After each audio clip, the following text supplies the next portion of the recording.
Aujourd'hui, on va parler des anomalies du sens transversal. Les anomalies du sens transversal sont une composante majeure de nombreuses malocclusions. Ce sont des troubles morphologiques de l'occlusion des secteurs latéraux, dans le sens vestibulo-lingual, tels que l'ondo-alvéoli, l'ondognathie et la latérodéviation mandibulaire. Elles peuvent être associées à des troubles fonctionnels et notamment respiratoires. Les étiologies sont multiples et la conséquence de ces anomalies sont évidentes et vont de la dysharmonie dentomaxillaire, DDM, à la latérognathie mandibulaire. Donc il faut intervenir et intercepter ces anomalies, c'est-à-dire agir précocement afin d'empêcher l'aggravation de la malocclusion et éviter l'installation d'une dysmorphose ou d'une dysmorphie qui se compliquera avec l'âge. Et si on fait un examen clinique de ces anomalies du sens transversal, on va commencer d'abord par un interrogatoire. Alors, on note les maladies qui ont un retentissement sur le développement de l'enfant, telles que les cardiopathies ou diabète, les maladies qui ont un effet direct sur la croissance crânio-faciale, telles que la dysplasie ectodermique ou le syndrome de Pierre-Robin. On note aussi la présence d'une allergie ou les troubles ventilatoires tels que l'asthme, la rhinopharyngite, etc., qui peuvent même provoquer une ventilation buccale.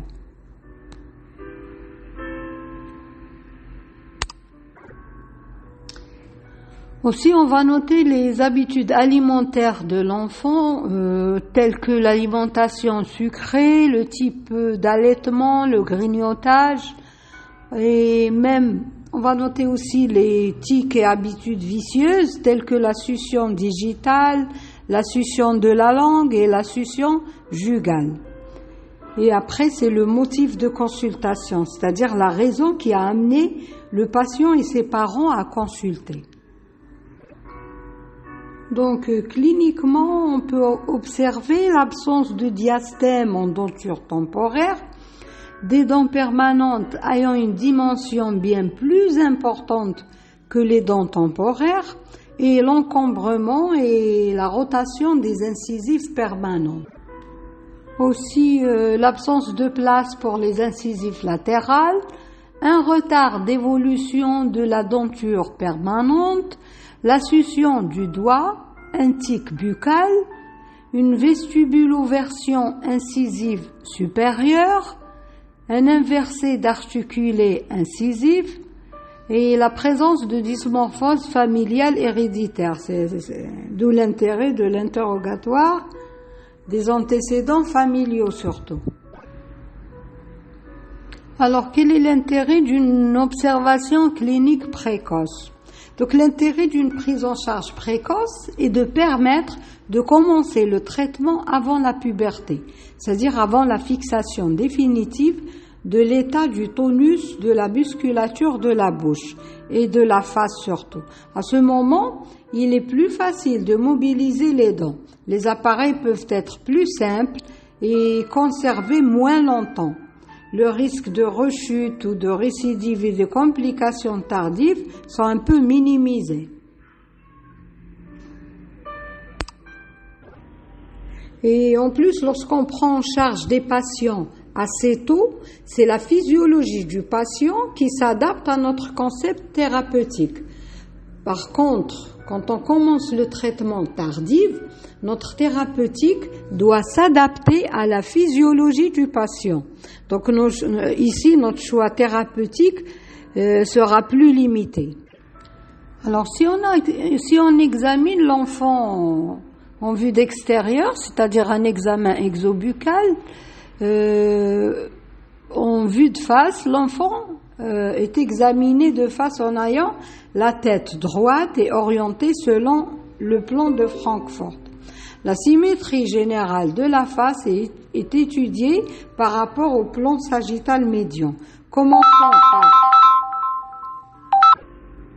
Donc, je répète, la symétrie générale de la face est étudiée par rapport au plan sagittal médian. Commençons par le sommet du crâne, du nez, des yeux, du menton. Et là, on cherche s'il y a une hémiphase qui est plus développée par rapport à l'autre. Les asymétries peuvent exister dans le plan frontal et le plan transversal. Alors, sur la vue de face, les asymétries sont les plus visibles sur la vue de face toujours et sont plus fréquents.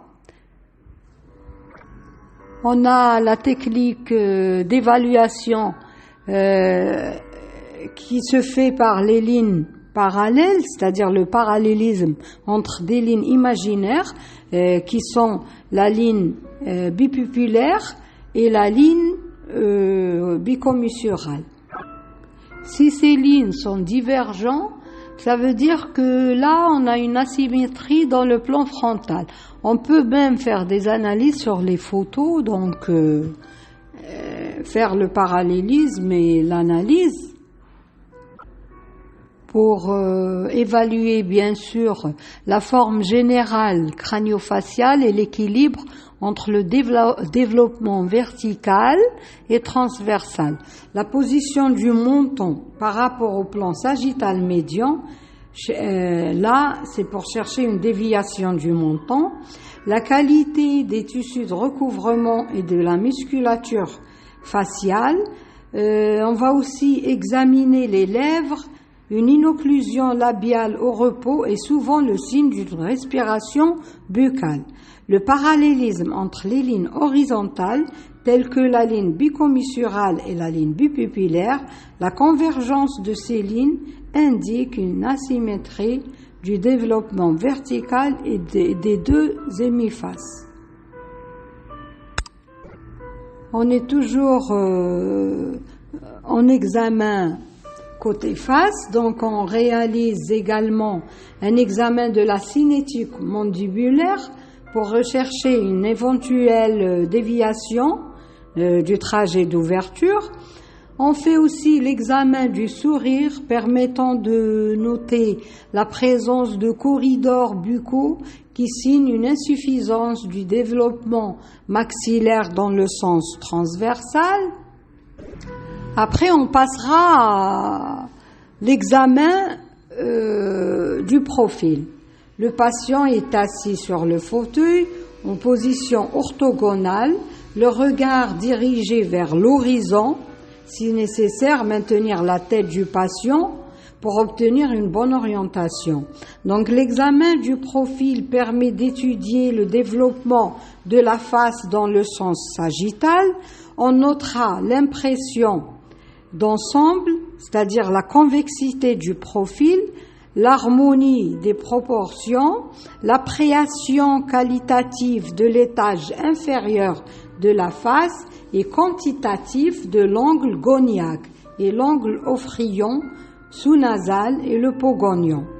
L'examen du front, on voit l'inclinaison et position relative par rapport au plan frontal. L'examen du nez, en particulier l'angle nasolabial, l'examen des lèvres.